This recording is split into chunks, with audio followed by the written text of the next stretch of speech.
नमस्कार दोस्तों, चलिए जानते हैं बिहार की फटाफट 25 बड़ी खबरों को सिर्फ 10 मिनट में। लेकिन उससे पहले आप यह वीडियो किस जगह से देख रहे हैं हमें कमेंट में जरूर बताएं। बिहार के 20 जिलों में गरज के साथ बारिश का अलर्ट, सावधान रहने की अपील। दोस्तों, बिहार में एक बार फिर से मौसम का मिजाज बदलने वाला है। बिहार की राजधानी पटना, बेगूसराय, मुजफ्फरपुर, दरभंगा, कटिहार गया, किशनगंज, पूर्णिया, समस्तीपुर, मधुबनी, खगड़िया, भागलपुर, अररिया, समस्तीपुर समेत 20 जिलों में जमकर बारिश होने के आसार हैं। बता दें कि बाढ़ वाले इलाके में मुश्किलें बढ़ सकती हैं। लोगों को सुरक्षित जगहों पर जाने की अपील की गई है। आयुष्मान कार्ड बनाने वालों की नीतीश सरकार ने कर दी चांदी, ऑपरेटरों को प्रति कार्ड अलग से मिलेगा पैसा। दोस्तों, बिहार के स्वास्थ्य मंत्री मंगल पांडे ने घोषणा की है कि आयुष्मान भारत कार्ड जारी नहीं होने वाले लाभार्थियों को जल्द ही कार्ड आवंटित किया जाएगा। डाटा एंट्री ऑपरेटरों को प्रति कार्ड 5 रुपए प्रोत्साहन राशि दी जाएगी। मंत्री ने आयुष्मान कार्ड बनाने की योजना में तेजी लाने और जन जागरूकता बढ़ाने के निर्देश दिए। बिहार में वाहन मालिक हो जाएं सावधान, सभी जिलों में कैमरे से कटेगा ऑटोमेटिक ई चालान। दोस्तों, बिहार में यातायात नियमों का पालन सुनिश्चित करने के लिए राज्य के सभी जिलों में अत्याधुनिक कैमरे और सॉफ्टवेयर की मदद से ऑटोमेटिक ई चालान की व्यवस्था शुरू की जाएगी। यह प्रणाली पहले से ही स्मार्ट सिटी शहरों और राष्ट्रीय राजमार्गों पर सफलतापूर्वक चल रही है। इसके तहत helmet seat, belt over speed overload और गलत लेन में ड्राइव करने वाले वाहनों पर कार्रवाई की जाएगी। बिहार में बाढ़ को लेकर स्वास्थ्य विभाग अलर्ट, सभी जिलों के सिविल सर्जनों को मिल गया नया टास्क। दोस्तों, बिहार में बाढ़ की स्थिति को देखते हुए स्वास्थ्य विभाग ने सभी जिलों के सिविल सर्जनों को आवश्यक कदम उठाने के निर्देश दिए हैं। बोट, एम्बुलेंस और दवाओं की उपलब्धता सुनिश्चित करने के साथ साथ बाढ़ प्रभावित क्षेत्रों में महामारी रोकथाम के लिए भी तैयारी करने को कहा गया है। गर्भवती महिलाओं और नवजात शिशुओं का विशेष ध्यान रखने के निर्देश भी दिए गए हैं। अब गांवों में जबरन नहीं लगाए जाएंगे स्मार्ट मीटर, बिजली कंपनी का नया प्लान तैयार। दोस्तों, बिहार में स्मार्ट प्रीपेड मीटर को लेकर एक नई जानकारी सामने आई है। बिजली कंपनी ने ग्रामीण क्षेत्रों में जबरन स्मार्ट प्रीपेड मीटर लगाने की योजना को बदल दिया है। अब वे लोगों की भ्रांतियों को दूर करने और सहयोग करने पर ध्यान दे रहे हैं। इसके अलावा ग्रामीण क्षेत्रों में स्मार्ट प्रीपेड मीटर को रिचार्ज करने के लिए घर घर मीटर रीडर जाएंगे।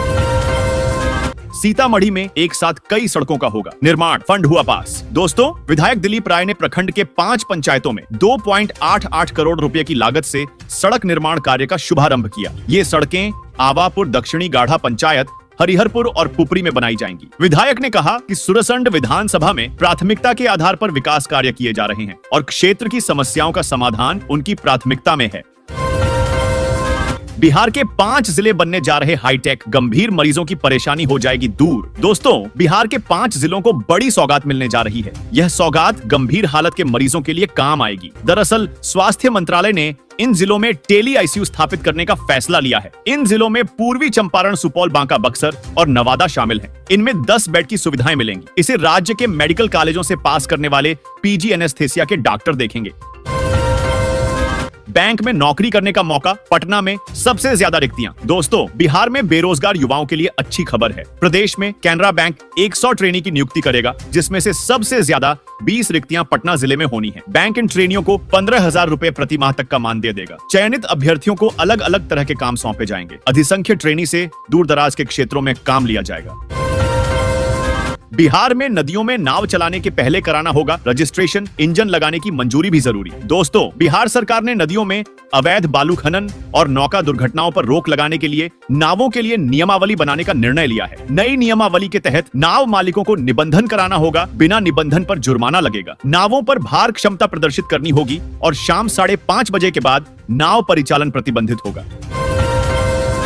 एम्स पटना के विभिन्न विभागों में सीनियर रेजिडेंट के 52 पदों पर निकली भर्ती। दोस्तों, एम्स पटना ने सीनियर रेजिडेंट के 52 पदों पर भर्ती के लिए आवेदन आमंत्रित किए हैं। उम्मीदवार 7 अक्टूबर तक एम्स पटना की आधिकारिक वेबसाइट पर जाकर आवेदन कर सकते हैं। इसके लिए जनरल ओबीसी कैटेगरी के उम्मीदवारों को 1500 रुपए और SC ST EWS कैटेगरी के उम्मीदवारों को 1200 रुपए का आवेदन शुल्क देना होगा और उम्मीदवारों की अधिकतम आयु 45 वर्ष होनी चाहिए। पटना में डेंगू के 72 नए मरीज, चिकनगुनिया बढ़ा रहा टेंशन। दोस्तों, बिहार में डेंगू के साथ साथ चिकनगुनिया के मरीजों की संख्या में लगातार बढ़ोतरी हो रही है। बीते 24 घंटे के अंदर जिले में डेंगू के 72 नए मरीज मिले। पटना जिले में डेंगू पीड़ितों की संख्या 1675 हो गई है। बता दें कि चिकनगुनिया के 3 नए मामले सामने आए हैं। जिले में अब चिकनगुनिया पीड़ितों की कुल संख्या 72 हो गई है। बिहार में धूप पानी से अब बर्बाद नहीं होगा अनाज, सरकार कर रही भंडारण की ये खास व्यवस्था। दोस्तों, भारत में उत्पादन का लगभग 30% अनाज खुले में रहने के कारण प्रत्येक वर्ष बर्बाद हो जाता है। बिहार में भी उत्पादित अनाज की गंभीर समस्या है। सरकार अब इस समस्या का निदान करने जा रही है। बिहार में 116 करोड़ से 205 अनाज गोदाम बनेंगे। बता दें कि ये गोदाम 196 पैक्सों और 9 व्यापार मंडलों में बनेंगे। इन गोदामों की भंडारण क्षमता 1.6 1 लाख एमटी होगी। सरकार ने 1 लाख करोड़ से अधिक की 2 कृषि योजनाओं को दी मंजूरी। दोस्तों, केंद्रीय मंत्रिमंडल ने टिकाऊ कृषि को प्रोत्साहन और खाद्य सुरक्षा सुनिश्चित करने के लिए गुरुवार को 2 बड़ी कृषि योजनाओं को मंजूरी दे दी। इन योजनाओं के नाम पीएम राष्ट्रीय कृषि विकास योजना और कृषोन्नति योजना है। केंद्र सरकार ने बताया कि इन दोनों कृषि योजनाओं पर कुल 1.01 लाख करोड़ रुपए खर्च होंगे। आ गई खुशखबरी, रेलवे कर्मचारियों को मिलेगा 78 दिन का बोनस। दोस्तों, प्रधानमंत्री नरेंद्र मोदी की अध्यक्षता वाले केंद्रीय कैबिनेट ने गुरुवार को भारतीय रेलवे के करीब 11.72 लाख गैर राजपत्रित कर्मचारियों को उनके प्रदर्शन के आधार पर 78 दिनों का बोनस देने को मंजूरी दे दी। बोनस का भुगतान दशहरा की छुट्टी से पहले किया जाएगा। गौरतलब है कि बोनस देने से सरकार पर करीब 2028.57 करोड़ का आर्थिक बोझ आएगा।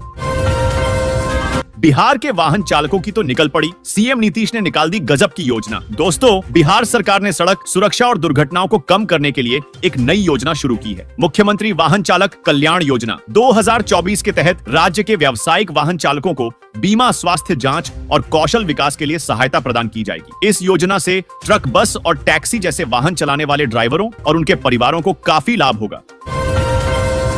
बिहार की बिजली कंपनी में 4000 से अधिक पदों पर निकली भर्ती। दोस्तों, बिहार की बिजली company Bihar state power holding company limited ने 4016 पदों पर भर्ती निकाली है। इन पदों के लिए आज से योग्य कैंडिडेट्स आवेदन कर सकते हैं और आवेदन की अंतिम तिथि 15 अक्टूबर है। कंपनी की तरफ से जारी नोटिफिकेशन के अनुसार technician of junior accounts clerk आदि पदों पर भर्तियां निकली हैं।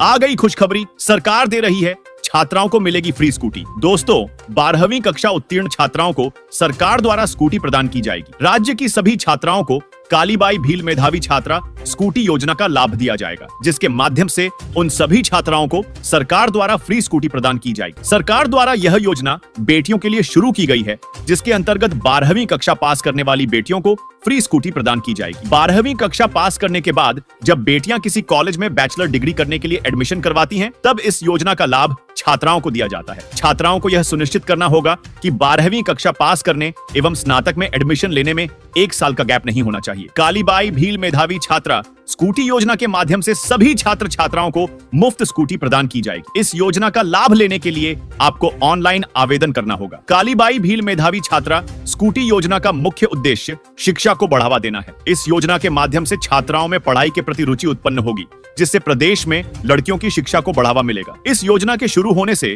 प्रदेश में माता पिता भी बेटियों की शिक्षा को बढ़ावा देंगे। अगर छात्रा ने 12वीं कक्षा सीबीएसई बोर्ड से उत्तीर्ण की है, तो छात्रा को सीबीएसई बोर्ड में 75% या उससे अधिक अंक प्राप्त होना चाहिए। इस योजना का लाभ लेने के लिए छात्रा को किसी कॉलेज से रेगुलर छात्रा के रूप में ग्रेजुएशन करनी होगी। छात्रा को 12वीं कक्षा पास करने के बाद ही ग्रेजुएशन करना है। यदि 12वीं कक्षा और ग्रेजुएशन के बीच में 1 साल का गैप होता है, तो इस योजना का लाभ नहीं दिया जाएगा। अगर छात्रा द्वारा किसी अन्य छात्रवृत्ति या वित्तीय सहायता योजना का लाभ लिया जा रहा है, तब भी छात्रा को इस योजना का लाभ दिया जाए। जिन छात्राओं को पूर्व में किसी राज्य सरकार की किसी भी योजना में स्कूटी का लाभ मिल चुका है, वे छात्राएं इस योजना में स्कूटी प्राप्त करने की पात्र नहीं होंगी। यदि छात्रा को 10वीं कक्षा के परिणाम के आधार पर स्कूटी मिली है, तो उस छात्रा को 12वीं के परिणाम के आधार पर पात्र होने पर सिर्फ 40,000 रुपए की राशि मिलेगी। अगर आप इस योजना में आवेदन करना चाहते हैं, तो आपके पास आधार कार्ड, पता प्रमाण पत्र, बैंक पासबुक, जन्म प्रमाण पत्र, निवास प्रमाण पत्र, शैक्षणिक योग्यता प्रमाण पत्र, फीस रसीद, आय प्रमाण पत्र, जन आधार या भामाशाह कार्ड होना चाहिए। अगर आपके पास यह सब है, तो आप आवेदन कर सकते हैं।